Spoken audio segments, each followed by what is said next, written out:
give it for Granny May.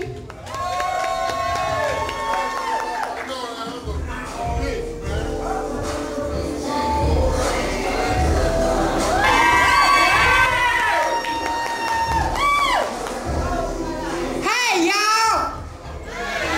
That was my cute grandson over here, man. I think he's got it wrong. And I think he's 50 too, you know. Alright, my name is Salameh Bankead.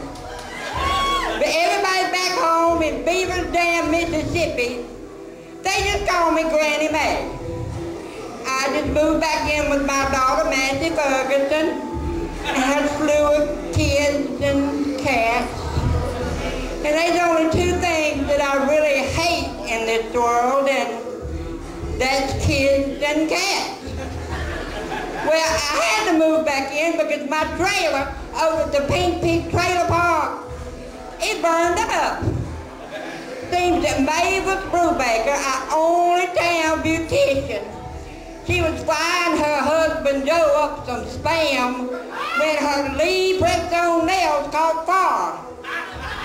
The whole trailer park burned up in a matter of minutes. And my trailer was next door. Lost my teeth, and the worst thing was I lost my moonshine. Y'all like moonshine? Well, I like it because it eases my aches and my pains, and it helps me rest at night, and frankly, I like to get a buzz on. Well, my boyfriend Virgil, he took me over to Frank's Juke Joint to get me some shine.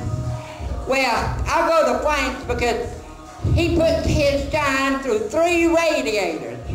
Not 1, not 2, but 3. Makes it so smooth. Goes down like silk. Yeah. Y'all believe in Bigfoot? Well, I never believed in Bigfoot myself, but a while back, Virgil was taking me down through the bottom on the back of his old mule Mabel, when all of a sudden we was getting ready to cross Vernon's Ford, and that mule stopped. I don't know if he didn't want to get his feet wet or what, but he would not budge. And all of a sudden, from out in them woods, there was this big yell, whoa! Well, let me tell you this. I peed all over the back of that mule. And that mule got across that ford without wetting his feet. He didn't stop till he got into the next county. Well, I turned around and I saw the biggest, the ugliest, and the hairiest motherfucker I ever seen in my life. It had to be a Bigfoot. Well, let me tell you, y'all thinking we was already drunk, but we was on our way to get the moonshine. We ain't got none yet.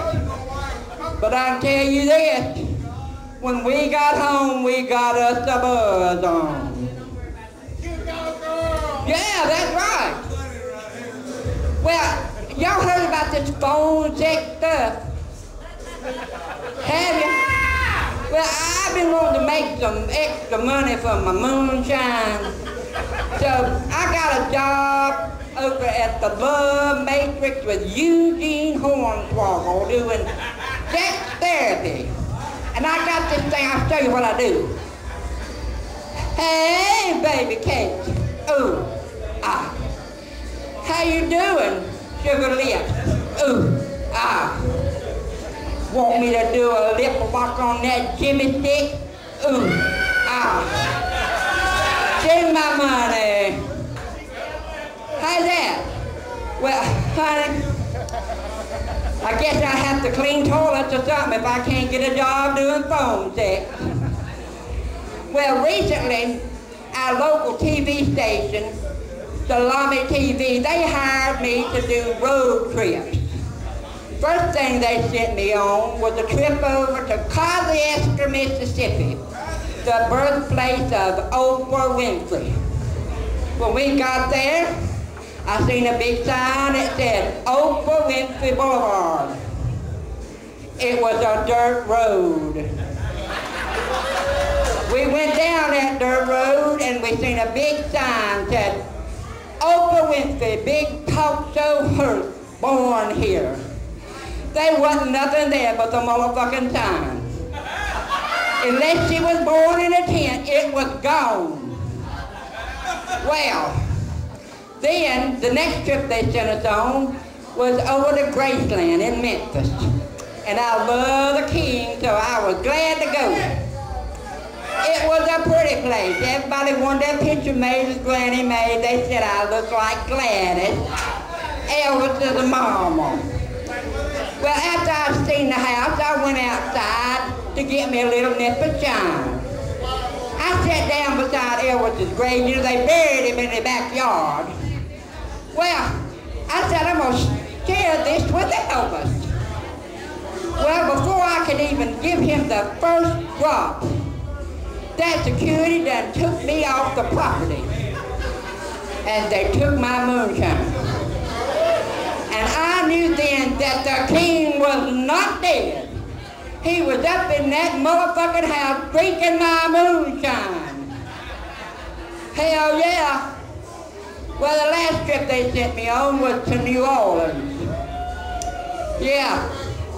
They took me down Bourbon Street. I saw naked women swinging out of windows and shit. It was the blast.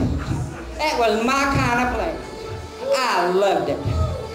Then they decided they was going to take me on one of them historical tours. They was going to shove my fat ass up in the back of one of them buggies. I sat there and I noticed the son of a bitch was being pulled by a mule. I said, oh shit. So I put my apprehension to a side and I said, well, let's just see what happens. Well, it was okay until they got over there in front of that graveyard where that Maria, whoever it was, that voodoo queen, was buried, and the motherfucker stopped in the middle of the road. I said to myself, this let me do an experiment. So I let out a Bigfoot scream, woo-hoo! Let me tell you, that mule got across that intersection without touching the pavement. And I learned something that day.